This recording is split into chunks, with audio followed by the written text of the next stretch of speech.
Good afternoon. It is News Radio 1029 KARN. My name is Brad Schmidt. This is The Schmidt Show. Thanks for joining me this afternoon. 501-403 KARN is the phone number, 501-403-5276. If you want to join the conversation, that's how you do it. If you want to do it here in the studio, if you want to text in that number or in that keyword, the keyword this hour is ticket, T-I-C-K-E-T, ticket. Text that one to 95819. Those are different. So don't text the keyword into the studio. It won't do you any good here. So text it into that short code, 95819, for a chance to win that awesome prize package there. As we get started with the show today, of course, as we always say, there's a lot to talk about. That is, it feels cliche at this point, and I know I say it all the time, but there really is. There's a lot going on. We're going to talk about. I've kind of avoided the story of the Donald Trump non-disclosure agreement trial with Stormy Daniels and that whole situation. But Stormy Daniels testified today in the trial, which is interesting to say the least. And so we'll talk a little bit about that because I'm going to be honest, I was a bit surprised by the testimony, or at least I should say I didn't listen to the testimony. I'm a bit surprised about the reports on the testimony because the reports seem to indicate that Stormy Daniels was surprisingly more serious than I expected. The problem is she's a porn star, right? She will always be known as a porn star. Every report about her from now on, it doesn't matter if she goes on to be the next, Steven Spielberg or Christopher Nolan and has the greatest career in the history of movie making in mainstream film and all that kind of stuff. She will always be remembered as the former porn star who became a director, the former porn star who became a writer, the former porn star who became a whatever. She could go on to leave her life of promiscuity and all of that and take a vow of chastity and become a nun, and she will be known as Stormy Daniels, the former porn star who became a nun. There will never be anything said about her other than, there will never be anything said about her that doesn't include some version of the phrase former porn star Stormy Daniels. And that's unfortunate. I mean, I would hope that my regrettable decisions and for all of you, I would hope that you all have the same aspirations, that the various life choices that you made that weren't as positive as you would hope, that they wouldn't define who you are. But unfortunately for her, and partly because of this trial, because of the very high profile nature of her situation, it's unfortunately going to follow her for the rest of her life. And so we'll talk a little bit about some of her testimony, some of the things that she said. Another story that has been popping up and has been a part of a recent discussion is this story out of South Carolina and the Solid Rock at Market Church, I think is the name of the church, and the pastor John Paul Miller.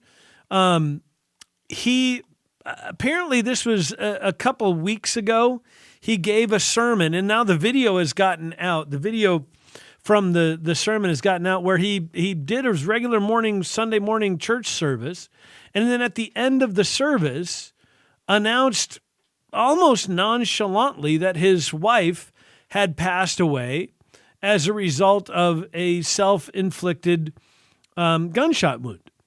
And it was just a weird experience. And I've watched the video. It's really strange. I mean, as a former pastor and a guy who's spent, every Sunday behind the pulpit for 4.5 years when I was pastoring, it seems weird. It seems really strange. I know if something similar had happened to me during my time as a pastor, I don't think I would have preached a sermon the next morning. Because he says that in his announcement, is what he calls it.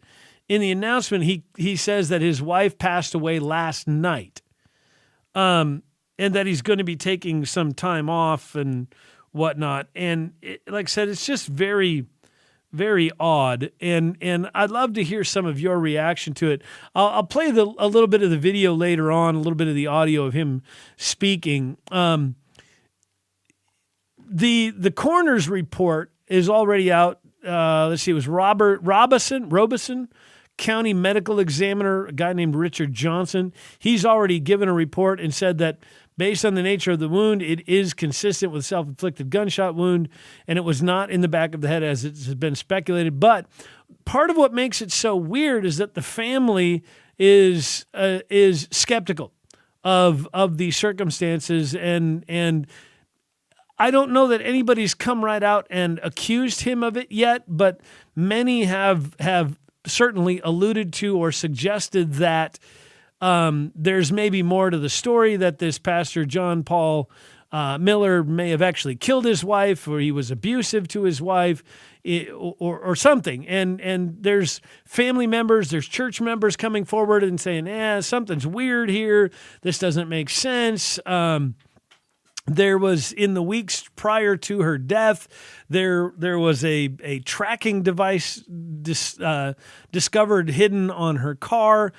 She had her tires slashed. The brother apparently said that there was all kinds of weird things going on. Supposedly, the pastor had confessed and apologized for doing the tire slashing and damaging of the car.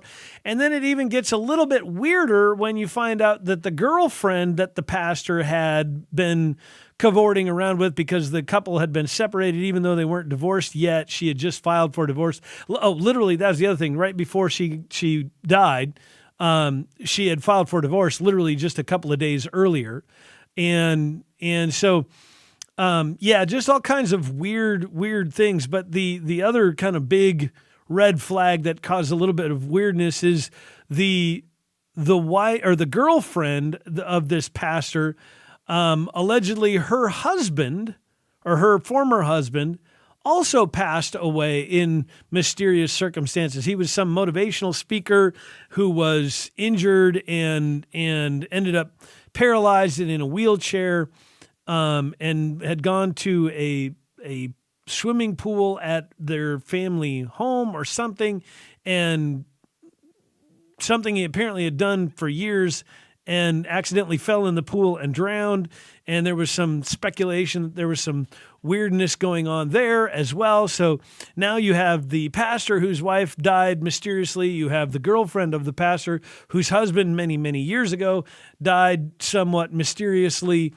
And so, this is going to be a big story. And here's the other thing, and this is where I want to kind of get into this discussion. The other thing I think that makes this, or what's going to make this a big story, is that it's a pretty white girl.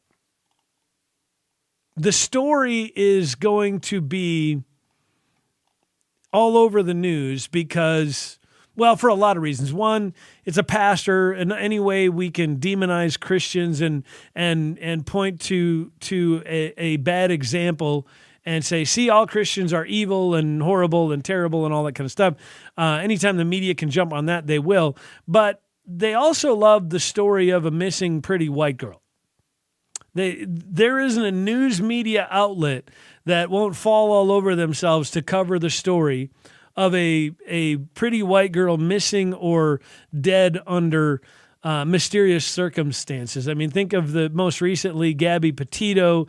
We can go back to the Natalie Holloway story, and a million others in between those stories where a pretty white girl went missing, and we have to have wall-to-wall news coverage of it. So I think this is going to be an interesting story, and it's going to be a big story, but we'll see how it plays out. And here's the thing: even though the